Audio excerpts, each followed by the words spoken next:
అందరికీ నమస్తే.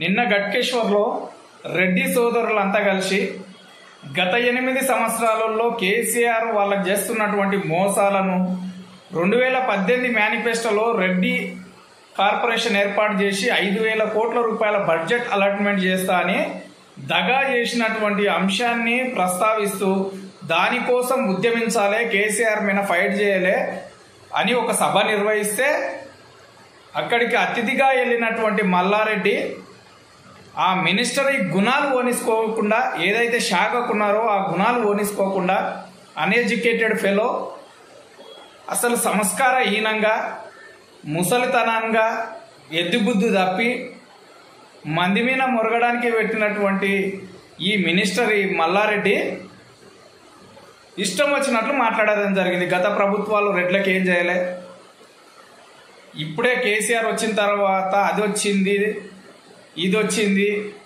అసలు తెలంగాణ రాష్ట్రంలో ఏ అభివృద్ధి జరిగింది, మళ్ళా కూడా కేసీఆరే గెలుస్తాడని ఈ మల్లారెడ్డి మాట్లాడడం జరిగింది. అక్కడ ఉన్నటువంటి రెడ్డిలు మీరు అది బంద్ చేసి ఈ సభకు సంబంధించింది మాట్లాడుండంటే వినిపించుకోకుండా కేసీఆర్ ఇది మళ్ళేసిండు అది మళ్ళేసిండు అని ఏతులు చెప్పడం జరిగింది. అంతటితో ఆగకుండా ఈ రెడ్ల యొక్క ఆత్మగౌరవం దెబ్బతినే విధంగా మళ్ళా గెలిచేది కేసీఆరే, మళ్ళా మిమ్మల్ని అట్లే మోసం చేస్తాడు, మీకు రెడ్డి కార్పొరేషన్ రాదు, మీకు రెడ్లకు పదవులు రావు, మినిస్టర్ ఇచ్చిన మినిస్టర్ కూడా డమ్మీ మినిస్టర్లు ఇస్తాము, ఈ రాష్ట్రంలో రెడ్డిలని ఆధిపత్యంగా ఉన్నటువంటి రెడ్డి యొక్క డామినేషన్ని తొక్కేస్తాము, ఈ రెడ్డిలను సర్వనాశనం చేసి సత్యనాశనం చేస్తామని చెప్పి ఏదైతే 8 సంవత్సరాలుగా రెడ్డి అనే పదం వింటేనే పీకల వరకు కోపం ఉన్నటువంటి కేసీఆర్ యొక్క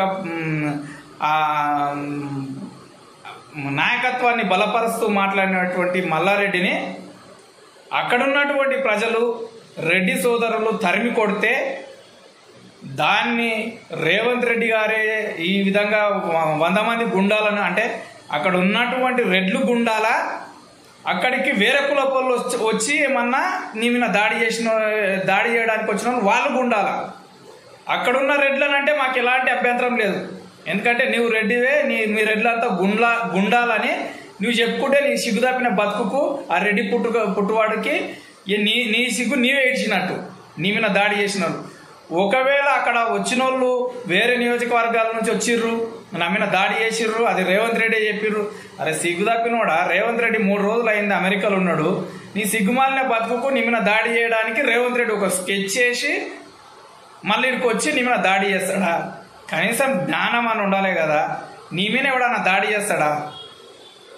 ఏదో సంసార నిధులు చెప్తున్నావు, ఎద్దుబుద్ధి తప్పినావు, అసలు మంది మీద మొరగడానికి ఇరిచిర్రు నిన్ను, ఏం మాట్లాడతావో నీకే తెలియదు, అసలు మనిషివా, అసలు సంస్కారం ఉందా లేదా, పశువా, నువ్వేం ఎవరికి అర్థం కాదు, నీకు ఆ మినిస్టర్ ఎందుకు ఇచ్చిర్రో అర్థం కాదు. వెనకటికి ఎవరు ప్రతివత పరమాన్నం వదిలితే ఊరంతా ఉపాసమేనట, ఆడున్న ప్రజలు కడుపుగా ఏడుస్తున్నారు, మా రెడ్లకు అన్యాయం జరుగుతుంది. అసలు నాకు అర్థం కాదు, నువ్వు ఒక మినిస్టర్, నీకు కార్పొరేషన్ అంటే ఏందో తెలుసా? కార్పొరేషన్ అంటే మన దళిత బంధులాక యాదవ్లకు గొడ్రు వంచినట్లు అనుకున్నావా? ఊరికొకరికో ఇద్దరికో ఇచ్చి బంద్ చేయడానికి. అసలు కార్పొరేషన్ అనే పదానికే అర్థం తెలియని నీవు సంస్కారహీనుడివి. అసలు నువ్వు ఈ రెడ్ల కార్పొరేషన్లో ఏమైనా మాట్లాడడానికి వీలుంటుందా? అక్కడ సభ ఏర్పాటు చేసిన వాళ్ళని అనాలే, నీకు మైక్ ఇచ్చినందుకు ఈ దిమాగ్ లేనోనికి, ఈ మెంటల్కు ఎర్రగడ్డ హాస్పిటల్కి పంపించేయాల్సిన ఇట్లా అతిథిగా పిలిచి ఈడేదో మళ్ళేస్తాడు, మావాడు కోట్ల రూపాయలు ఉన్నాయి, 100 కోట్లు పేదల భూములను కబ్జాలు పెట్టిండు, నాలాలను కబ్జాలు పెట్టిండు, చెరువులను కబ్జాలు పెట్టిండు, పేదల యొక్క రక్తాన్ని పీల్చుకుంటున్నాడు, ఇన్స్టిట్యూట్ల ద్వారా పేదల రక్తం తాగుతున్నాడు, 100,000 కోట్ల రూపాయలు సంపాదించింది, మన 10 రూపాయలు రెడ్లకు సాయం చేస్తాడు, రెడ్లలో ఉన్నటువంటి పేదలను ఆదుకుంటాడని నేను పిలిస్తే ఈ పీకుడు కాని మాటలు మాట్లాడుతున్నాడు. ఆడ పోయి బంద్ చేసుకో. నీ అసొంటి చిల్లర కాని మీద రేవంత్ రెడ్డి దాడి చేస్తాడా? నీ లెవెల్ ఏంది, నీ కథ ఏంది, నువ్వు ఎవడుంటే వాడిని భజన చేసేటోడవు, కనీసం జ్ఞానం లేకుండా ఒక జోకర్ బ్రోకర్ గాడవు నువ్వు, నీ మీద దాడి చేస్తారా ఎవరన్నా? నోరు అదుపులోని పెట్టుకొని మాట్లాడు. ఇంతకుముందు ఏదో చూసినా ఈ పోలీసు వాళ్ళు కూడా పూరా టూ మచ్ అయిపోయిరా, అసలు మనసు చంపుకొని ఉద్యోగం చేస్తున్నారు, మీకు కూడా కుటుంబాలు ఉన్నాయి, వాస్తవం తెలుసుకోండి, చట్టాన్ని చేతిలోకి తీసుకోకండి, ఏదన్నా న్యాయబద్ధంగా చేయండి. ఎవడు దాడి చేసిండో తెలియదు. కాంగ్రెస్ నాయకుల మీద ఇద్దరి మీద సుమారుగా 16 మంది మీద అంట ఎవరెవరి మీద చేసిర్రో అంతగాని ఓ 2 నాయకుల మీద, కాంగ్రెస్ పార్టీ నాయకుల మీద ఎఫ్ఐఆర్ చేసిర్రు. మీకు ఎక్కడ సిగ్గు అనిపిస్తలేదో నాయన, నాకైతే అర్థం కాదు. ఈ పదవులు ఆ ఉద్యోగం వదిలేసి ఆ టీఆర్ఎస్ కండవలు వేసుకోండి.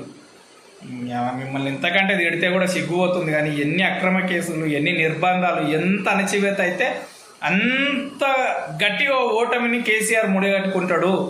డిపాజిట్లు రాకుండా ఓడిపోయే రోజులు వస్తాయి, మీరు గుర్తుపెట్టుకోండి. ఇట్లే పోలీసు వ్యవస్థని ఇట్లే చేస్తే కాపాడండి ఆయన కనీసం విలువల్ని కాపాడుకోండి.